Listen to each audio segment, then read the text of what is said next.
Dans cette vidéo-là, on va parler des variables. Euh, les variables, c'est quoi une variable? Une variable, c'est en quelque sorte comme une boîte dans laquelle on peut stocker des informations et les réutiliser plus tard dans le programme. Donc, la notion de variable est très capitale parce que ce soit pour faire des calculs ou bien faire des téléchargements, tout ce que vous aurez à faire en programmation nécessite toujours et toujours des variables. Donc, c'est très important d'avoir une idée sur ce qu'on appelle variable en programmation. Donc, je vais enlever ce qu'on a écrit ici entre-temps et puis donner un petit exemple. Supposons que nous sommes dans un cours de mathématiques où on nous dit, OK, x ou bien y égale à x plus 2. OK? Donc, en mathématiques, quand on écrit ça, on peut directement dire que y est une variable, x aussi c'est une variable, et puis peut-être le 2 c'est une constante, c'est une équation mathématique. Donc en programmation, y c'est une variable, tout comme en mathématiques, et on les appelle aussi des variables mathématiques. Donc c'est la même chose ici en programmation aussi. Donc, toute variable peut contenir une valeur. Maintenant, la différence avec la programmation est que nous avons plusieurs types de variables. On a des variables de type chaîne de caractères. Par exemple, quand je dis nom égale à Faugan, ici, une fois que c'est une chaîne de caractères, on le met entre les griffes pour dire que c'est une chaîne de caractères. Supposons que je mets âge égale à 25. Quand je mets âge égale à 25, je n'ai pas mis les griffes. Ok? Donc le fait qu'on n'a pas mis de griffes veut dire que c'est un chiffre. Ok? C'est un nombre entier. Donc je peux même aller beaucoup plus loin en disant prix égale à 12,80. Ouais, ça c'est un nombre à virgule. Ok, donc nous avons une variable entière et puis une variable flottante, une variable décimale. On peut avoir aussi des variables booléennes. Par exemple, je peux dire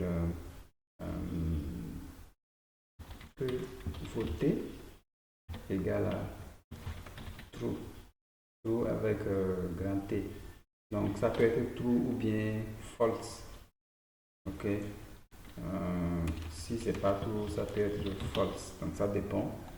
Mais c'est les deux valeurs là que ce type de variable peut prendre. Les variables booléennes. Ok. Voilà pour les variables de type simple. Donc toujours et toujours dans un programme Python, vous aurez toujours affaire avec ces différentes variables là.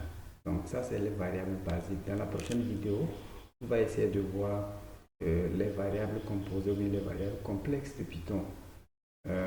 Parce que si vous maîtrisez ceci seulement comme variable, vous n'allez pas faire grand chose. Bien sûr, pour créer un programme en utilisant seulement ces différentes variables, mais ce ne serait pas un programme complexe. D'accord? Avant de passer à la prochaine vidéo, on va essayer de voir comment est-ce qu'on peut afficher ces variables-là dans le programme. Donc, je vais dire print. Si je veux afficher le nom ici, qu'est-ce que je fais? Je peux mettre print. Non, tout simplement sans les griffes. Entre-temps, quand on avait utilisé print, on avait mis bonjour là entre les griffes. Mais ici, la variable, ici c'est une variable qui est déjà une chaîne de caractères, donc on n'est plus du tout obligé de mettre nom là entre les griffes. On va tester ça voir. Quand je reviens et que je tape Python, premier.python, il y a le nom là. Maintenant, supposons que je mets ça là entre les griffes. Qu'est-ce qui va se passer? Ça va m'afficher tout simplement nom comme chaîne de caractères. Il ne va pas comprendre que je suis en train de parler de cette variable. Donc si c'est une variable, il faut juste mettre ça hors des griffes. Ok? Nous avons ça. Maintenant, on peut aller beaucoup plus loin en disant je suis et mon âge est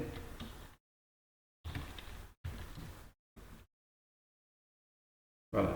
ici, j'ai mélangé les chaînes de caractères avec les variables. Donc là où il y a les variables, je ne dois pas les mettre entre les griffes.